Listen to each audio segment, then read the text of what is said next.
Tonight, you're going to lose consciousness, hallucinate vividly for hours, and remember almost none of it.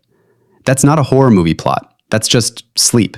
Every single night, your brain builds entire worlds, people who don't exist, places you've never been, conversations that make no sense the moment you wake up. And it does this without asking your permission, without you controlling any of it, for roughly a third of your entire life.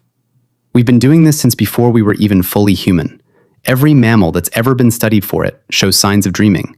Dogs twitch through dream chases. Elephants dream lying down, something they almost never do awake, just to enter the state where dreaming happens. And here's the strange part. After thousands of years of staring at the night sky, inventing writing, building civilizations, we still don't fully agree on why we dream at all. This is the story of humanity's oldest, strangest mystery, one that happens inside your own head every single night. Long before anyone could write down a single word, our ancestors were almost certainly already asking each other the same question you might ask over breakfast. You won't believe what I dreamed last night. We can't know exactly what the earliest humans thought about dreams, but we can look at nearly every ancient culture we do have records for and find the same pattern repeating.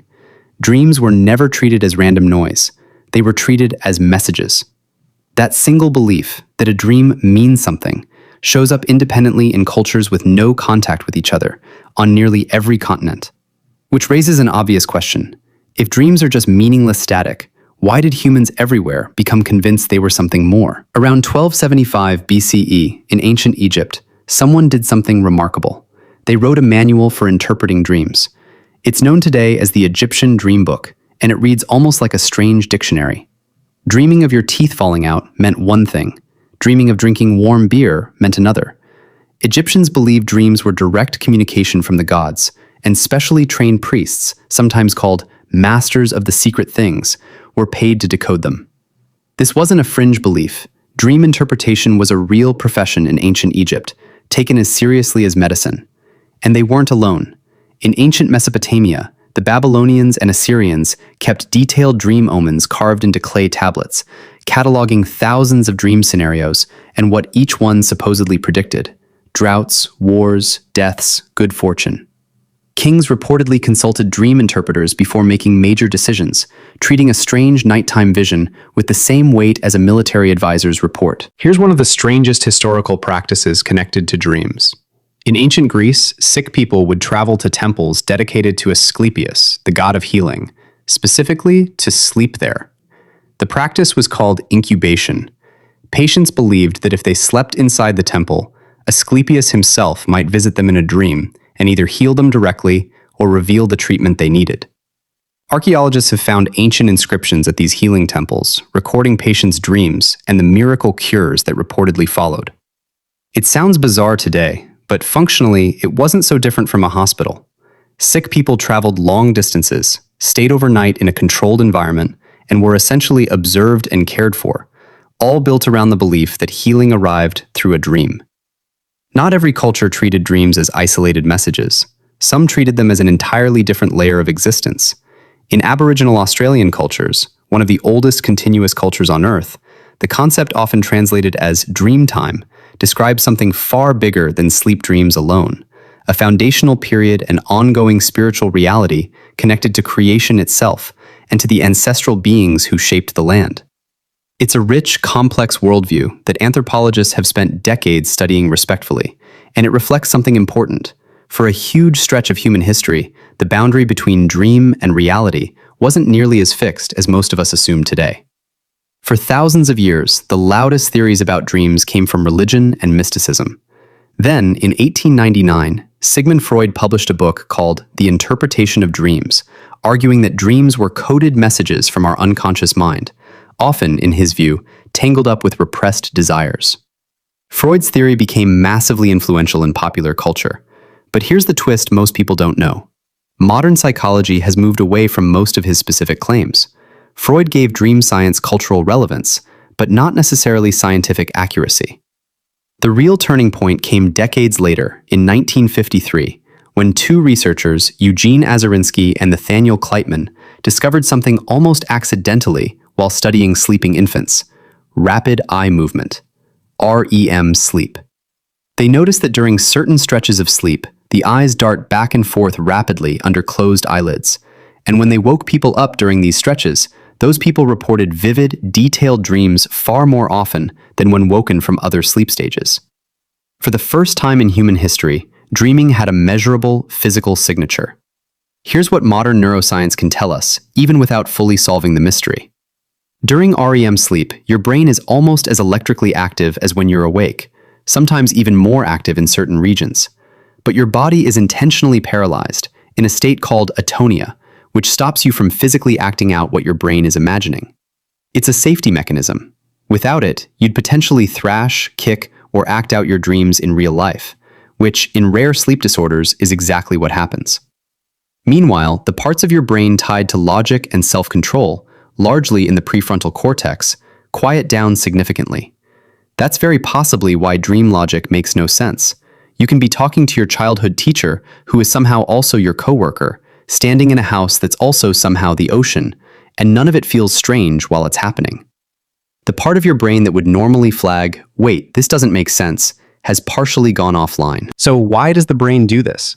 Scientists have proposed several serious theories, and remarkably, none of them has been fully proven or fully disproven. One leading idea is memory consolidation, that dreaming helps the brain sort, file, and strengthen important memories from the day, while discarding irrelevant ones, a kind of nightly cleanup process. Another major theory, called threat simulation, proposed by researcher Antti Revonsuo, suggests dreaming evolved as a survival rehearsal system, a safe, low-cost way for the ancient brain to practice responding to danger, which might explain why so many dreams involve being chased, falling, or facing some kind of threat. A third theory suggests dreaming may help regulate emotions, essentially letting the brain process difficult feelings overnight in a way that softens their intensity by morning. The honest answer, which very few channels will actually tell you, is that we don't know which theory is fully correct, and it's entirely possible dreaming does all three at once, or something we haven't identified yet. Dreaming, or at least something that looks remarkably like it, isn't unique to humans. Researchers studying sleeping animals have found REM-like brain activity across a wide range of mammals and even some birds. Dogs and cats show visible twitching, paw movements, and muffled vocalizations during REM sleep, strongly suggesting some kind of dreamlike mental activity, even though we obviously can't ask them what they experienced. Even more surprising, studies on octopuses, animals separated from us by an enormous evolutionary distance, have recorded them rapidly changing skin color and texture patterns during sleep, mirroring the color displays they use while awake, hunting, or reacting to threats. Some researchers interpret this as evidence of a dreamlike state existing in a nervous system almost nothing like our own. If dreaming shows up this widely across the animal kingdom, it's a strong hint that whatever it does, it's important enough that evolution kept it around, again and again, in wildly different species. Occasionally, something strange happens. You realize mid-dream that you're dreaming, and in rare cases, you can start to consciously steer what happens next. This is called lucid dreaming, and it's been documented and studied scientifically, including in sleep labs, where researchers have had lucid dreamers signal them with pre-agreed eye movements, one of the only ways scientists have found to get real-time communication from inside a dream. Some cultures treated this ability as spiritually significant long before modern science studied it, particularly in certain Tibetan Buddhist dream yoga practices, which describe techniques for maintaining awareness during sleep as a form of meditation and self-understanding.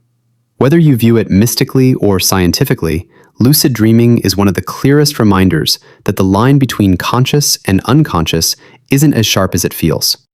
So here's where we land after everything. From Egyptian dream priests to Greek healing temples to Freud's unconscious theories to a 1953 lab discovering rapid eye movement to modern neuroscientists still debating why any of this happens at all. Every single night, without asking, your brain still does the exact same thing our earliest ancestors' brains did. It paralyzes your body, floods itself with strange, vivid activity, and builds a world you'll mostly forget within minutes of waking up. We've gone from believing dreams were messages from gods, to measuring them with electrodes, to still not fully agreeing on their purpose.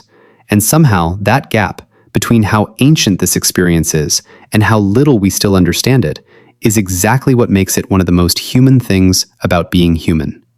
Tonight, it'll happen to you again. And for a few hours, you won't have any say in the matter. If you want to see what happens when this same mystery gets even stranger, what it meant for ancient humans to lose consciousness entirely, without dreaming, without waking, when someone fell into a coma or near-death state, that story is coming soon.